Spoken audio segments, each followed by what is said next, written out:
The following program is a PBS Wisconsin original production. Coming up on Wisconsin Life, we celebrate food and farming with a baker who's known as the Pie Guy, a school teacher turning a barn into a classroom, a farmer with a sustainable approach to growing, and we share stories and dishes from our Food Traditions Project. It's all ahead on Wisconsin Life.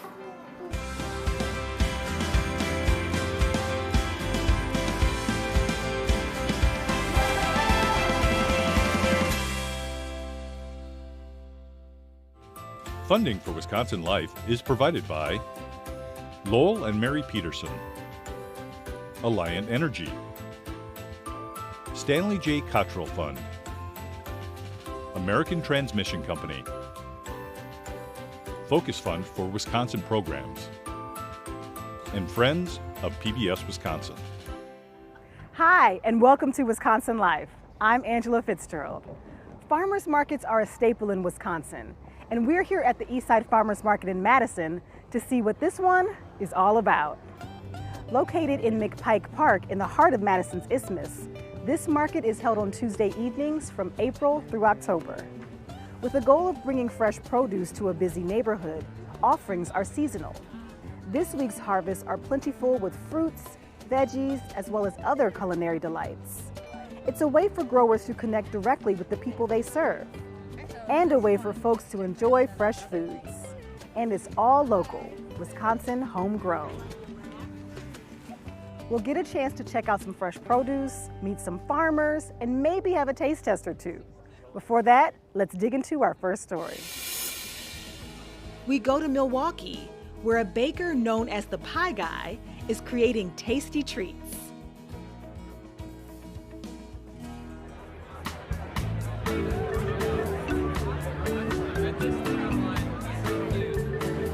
We got free pie samples, folks. You guys gonna hurt my feelings. You don't try my pie. Come on. Pie is very universal, and I think it can be a bridge. Thank you, ma'am. I'm definitely doing my part for diversity at some markets. Sometimes it's culture shock for some people. You know, I'm Black and Puerto Rican, and I'm from the city, and I'm from the hood. Thank you so much. I appreciate it. Sometimes just looking at me, people, they don't know how to take me at first. Oh, I'd be happy to help you out. But I'm selling pie, so I know that you're gonna love me at some point, because you're gonna love this pie, and I make the pie. You're gonna love me. I know this. Best pie on the entire planet, right here. You become kind of safe when you bake pie. Don't miss your chance to get a pie before we sell out yet again. There's a picture of him.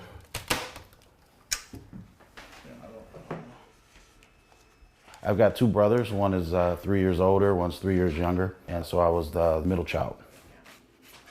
From my grandma, I learned how to take care of people with food.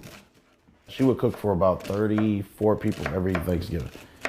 I would hang out with her and just watch, and then after a while, you can only hang out in the kitchen so long before they, grab this, do this, and put this in there, and then they put you to work. That's how I learned how to cook. These dishes. This is another one of my grandma's pots. I got two of them.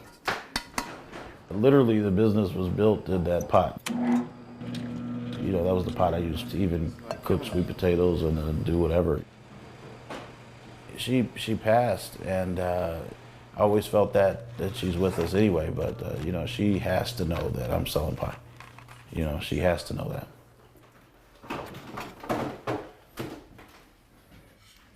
This is me back selling investments, my investment days. My brother Brian. I sold investments for 10 years. The prospect of helping people with their investments was attractive to me. And the funny thing is, I used to think that being an investment advisor was really rewarding.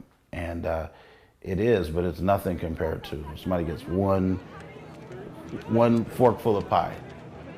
You're not gonna love your mutual fund. You're gonna worry about it. To get to that love, where you can get there so quick with pie or with food. Baking and cooking for me was definitely a stress reliever. You're getting big, man. Think that's good? A little more. When Jonathan was born, it's become kind of full circle. Oh, that's kind of cool.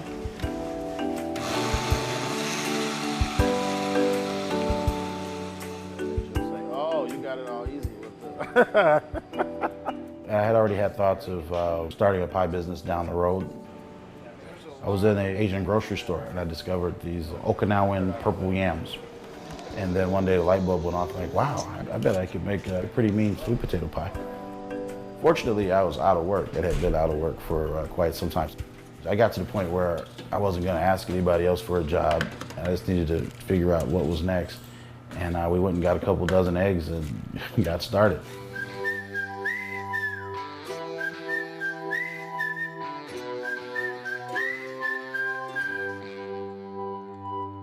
I knew what I could do. You know, I knew I could make the pies. I knew I could sell the pies. I think I had something in it. I'm trying to figure out what the taste is. What is good? We put love in it. It's good. Man, you delicious. It kind of grew organically and slowly in the beginning. Thank you so All right, much. sir. Thanks a lot. Nice meeting you. A good day would be I'd get up and bake a few pies and I'd sell them, and you know, I'd pick Jonathan up from school and you know, we would make dinner, and you know, and I'd make enough money to make dinner. Felt better than most of the days that I had selling investments. You know, something about working for yourself. If there was criticism, what would we do? It's too tasty. It's too tasty, that's not criticism. Yes, it is. We got free pie samples, guys. Come on. And then the farmers markets came along. Best pies anywhere. The first time somebody called me the pie guy, I wasn't ready for it. And they yelled across the street, "Hey, pie guy." I'm like, what? Who? And I'm thinking, no.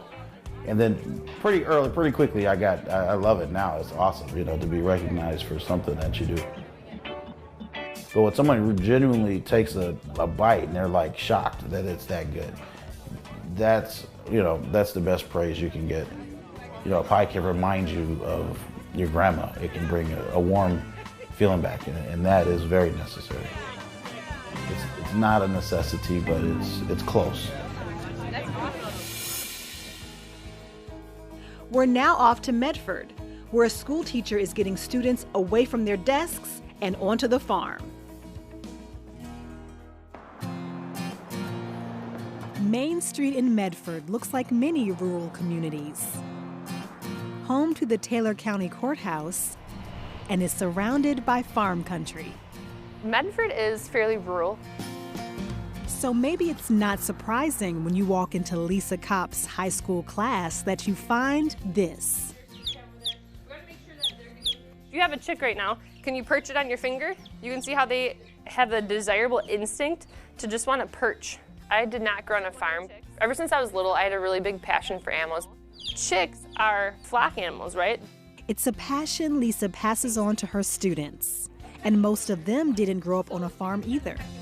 Now of a class of 25 to 30, only about 2 to 3 kids are still on that production farm.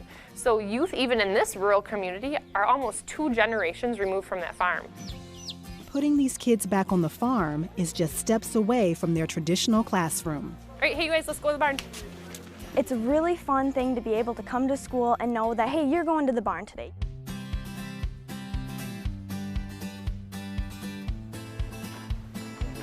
This is the Medford High School barn. They're expected to be over here when class starts, and they get back to the building when their next class starts. We have chickens, a calf, pig, sheep, rabbit, and 1 cat. They're very comfortable with us. Hi. There you go. Loosen it and get around her 2 ears. Lisa saw the problem. If we expect farmers to continue in this next generation, we need to teach them. Good job. And the solution. Good girl. We need to show them what tasks literally need to be done to be that farmer. This is our bull calf we have here at school. It's more engaging for students to learn if you actually have the animal, and this barn is engaging. You can put some more feed into here. Good job, girls.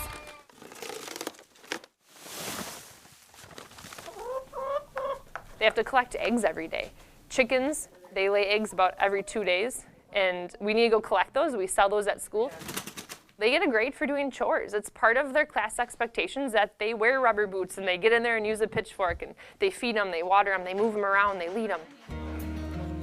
Walk them down the road, stretch his legs a little bit. It's a lesson most of these students won't get at home or anywhere else. This project is extremely unique. There are not a lot of schools that have a farm. So the farm itself is run by high schoolers. It's owned by the district.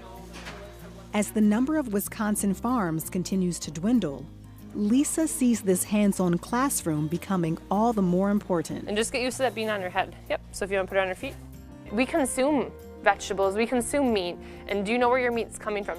We need to show the students that, hey, some of these tasks, raising sheep, raising pork, raising beef cattle, you can do on a small scale at home.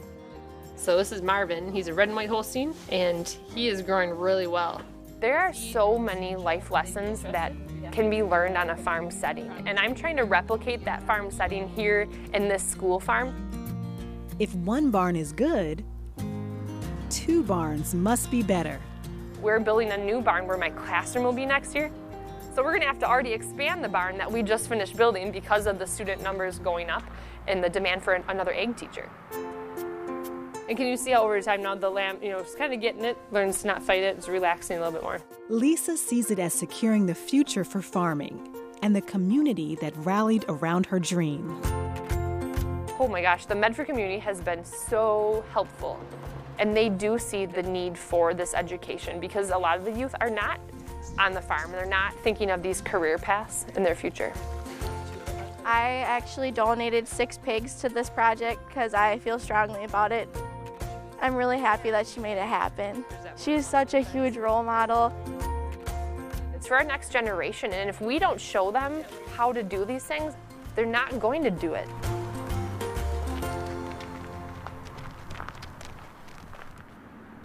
right, that'll be $4. Here you go.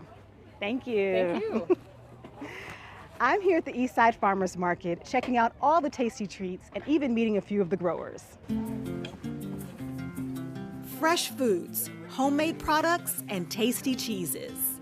Local farmers markets are great places to explore, and that's just what I've come to do at the Madison Eastside Farmers Market. One of my first stops is to meet Farmer John to sample a Wisconsin favorite, cheese curds. Hello. Oh, hi there. How are you? Really Gouda, how are you? It occurred to me that's a bad pun. Sorry, I still use it though. I'm super interested in one of your flavors. Which one do you recommend? I recommend garlic is the largest selling flavor. I personally like the dill ones myself. And do you know what the cheese curds are? Not really. Let me not pretend. So yeah. Please tell me more about cheese curds are the first step on making cheese. So this was milk this morning from my dairy farm. Okay. We've been doing this for 4 generations. My father was the first John, and then I'm John the third. This is Farmer John over here. Have to try one of my garlic cheese curds there. Okay. It's garlic and basil. We made it fresh this morning. Oh. So a fresh cheese curd should come with curds and whey. Here's a little bit of the whey left there. You have some whey. Is that like the milk left over? Yeah, it's the leftover milk. It's got that garlic and basil flavor, and yes. it still got that freshness of the curd. I love the extra flavor, Bruce. Thank you. Yeah, you're welcome. Thank you very much. Yes. Yeah. Thanks for shopping at Farmer John's. Thank you. Nice meeting you, Farmer Jonna. With my cheese craving satisfied, it's time to see what else the market has to offer and even meet a few new friends. Here's some flowers. Oh, thank you. Oh, thank you. Thank you so much. Hello. Hi, how are you today? Good, how are you? I'm good, thanks. Have you ever had Dashalito's hot sauce? I have not, and I'm a big hot sauce fan. All right. So what do you suggest? I see loads of options. Sure, yep. So all of our hot sauces are laid out here. We have 8 varietals. They're all made locally here in Madison. Okay. These are your little taster bottles. I think I want to try the red honey. So that's this one? Yep, you got it. That's one of my favorites. It's really good on pizza. Ooh, and I mean, really? Right? Like. See, and I squirt it more than the milder one, so I'm chancing it. If you like hot sauce, though, you'll be. I mean, they're not made to like blow you up. You know, they're made to make food a little better. Actually, good. Good. I'm glad. I really like that. Thank you so much.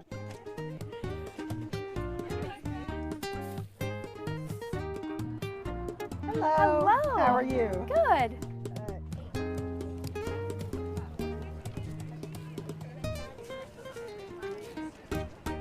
Markets like these are a great way to support local agriculture. Let's meet someone else supporting their community. We meet a farmer in Viola who hopes to usher in a new era of restoration agriculture.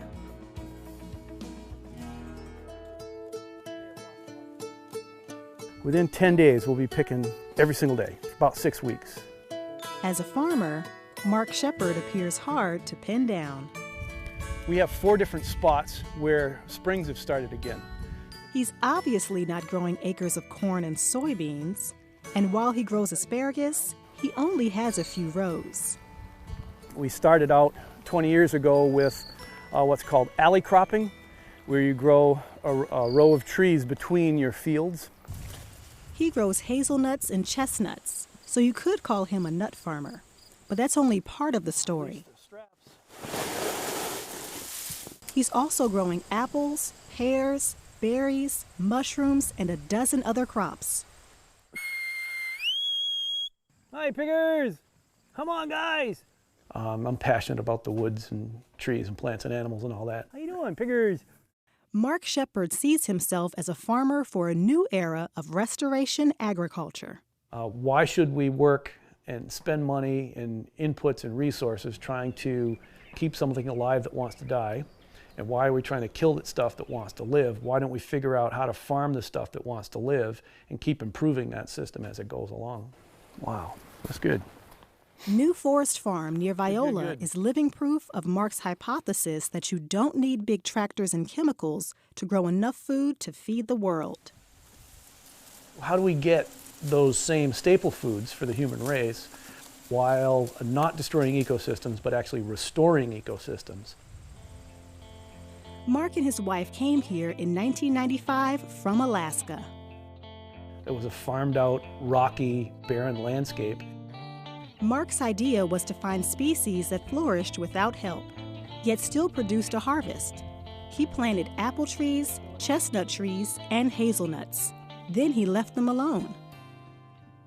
My maintenance technique, I call it stun, sheer total utter neglect. He selected for the hardiest and most abundant trees, and he planted organic produce in between. When we got started here, most grocery stores didn't even have an organic section for produce. What's remarkable is that Mark can grow anything of quality on this land at all. The slopes were highly eroded, and the clay soils that remained couldn't hold much water. Mark adopted a simple philosophy on water. If the rain falls on this farm, it belongs on this farm. Every alley has a ditch or swale next to the trees to hold water. Overflow rain goes to what's called a pocket pond. Actually, like the key to the whole entire farm, believe it or not. If the pond fills up, water flows out to the ridges through another swale. Just 2 weeks ago, we got a 3.5-inch rainfall, and the neighbor's 60 acres of rain just came roaring down our valley, and in about an hour and a half, it was gone. Mark's rain never left his farm. This system is designed to capture the big thunderstorms. All the trees and water have an extra benefit. Native birds, frogs, and insects have returned and provide pest control and a little beauty. That's sometimes my best paycheck. I really, really like the natural world, and to hear all these birds singing in the morning, to hear the frogs singing in the ponds. Acre for acre, Mark's version of multi-crop or polyculture farming doesn't produce as many calories as a cornfield, but he says the equation is skewed. What are the true costs of running a system like that? You look at the corn across the street without the big tractors, the big equipment, the fossil fuels used to run it, the chemicals for herbicides and fertilizers and all that, the system doesn't work. Mark has one tractor and can run his farm without it if needed. A windmill provides the power for his processing shed. We don't have to use fossil fuels if we don't want to. Mark doesn't say other farmers need to eliminate corn, but adding trees can reduce erosion, provide habitat, and add a crop. So you still get your corn and your beans, and then you get extra because we're going up into the third dimension with our perennial plants. It works even better for pasture-fed cattle. With slightly shaded pastures, the grass actually grows faster, grows longer, and the cattle actually graze longer because they're more comfortable. Now Mark is exporting his idea across the world. We can restore natural ecosystems all across the planet while paying our bills as profitable ventures. So I think what's surprised me is how popular it has become. Mark says farmers are naturally resistant to change, but he thinks his farm proves the system can work. Look at the economic development we can do simultaneous with environmental benefits. Come on, people, let's wake up. Look at the opportunity in front of us. It's really quite simple. I think we'll put another pond down there, and then we'll send it back in through our hazelnuts.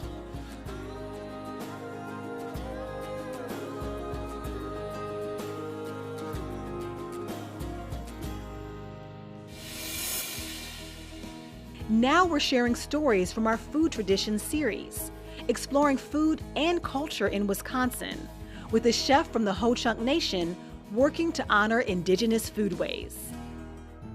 Hainipi, Ho-Chunk Rajara, Hahemani Wenga Hingaire, Igi Maichre Rajara, Elena Terry. I'm a member of the Ho-Chunk Nation.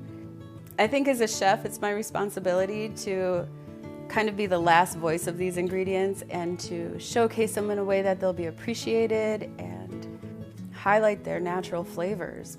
Also, to have good feelings when you're in the kitchen, because all of that gets transferred into the food, and to treat your ingredients with the highest amount of respect and care because they gave their life to nourish you. Ooh, looks perfect. Especially when you're cooking, you have all of your senses stimulated and you're creating memories as you go. So you know the smell, you know the texture and the feel and what you want it to feel like. Beautiful. So the name of the dish we'll be making today is Sasquatch. And although it isn't a traditional dish, it incorporates a lot of the ingredients that are from Wisconsin. And my favorite ingredient, which is squash, I think it's really underutilized, and so it's a good way to showcase what the flavor development of that can be. I blend the squash and the maple for sweetness, and then nuts. And then we're just gonna spread it out. And I like adding a cranberry sauce because it gives it a little bit of a sour and it's not completely sweet note, and it complements it perfectly. Yeah, see, they're starting to pop open. That's what I want. And it really is, when we use our ingredients, it gives you a connection to your ancestors and makes you realize the responsibility you have as a steward of the land and caring for it, and just making sure that these ingredients are going to be there for the next generation as well. I like to think that I came from warriors. I came from resilience and strength and endurance, and you know, being able to make something out of nothing and being able to get your family back to the lands that they came from. I feel the strength of generations telling me that you can do it, you know. Every time I try this, it's like the first time that I've tried it, and it always surprises me. It's delicious.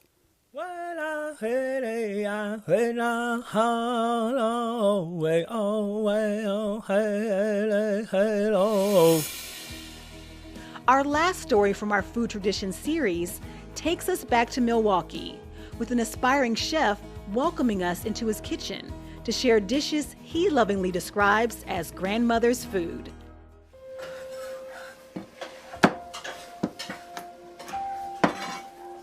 Food every day, you have to eat every day. Everyone eat food, yes. Everyone eat food.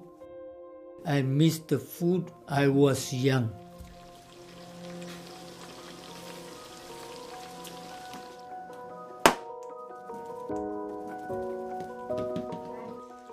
Grandmother food. We are always taste grandmother food. I keep trying to cook again better and better, yeah. When I cooking my family around with me, they look at what dishes, Daddy, what dishes you are cooking. So I told them that this is from the Myanmar food, yeah, Myanmar dishes, yeah. When I cook the food, my son also like it.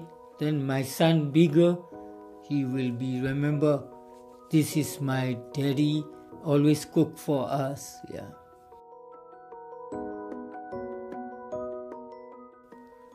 So we like to share with like family, friend, any community friend, or yeah, we can enjoy together.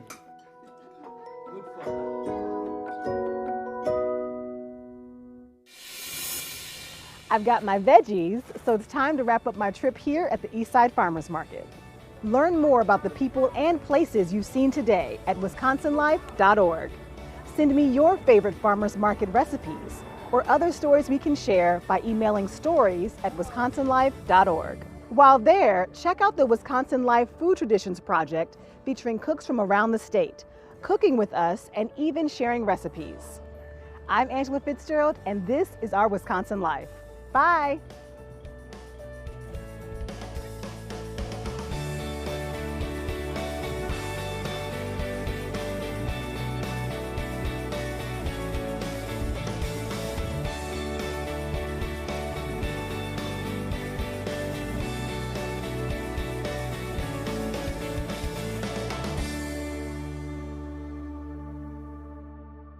Funding for Wisconsin Life is provided by Lowell and Mary Peterson, Alliant Energy, Stanley J. Cottrell Fund, American Transmission Company,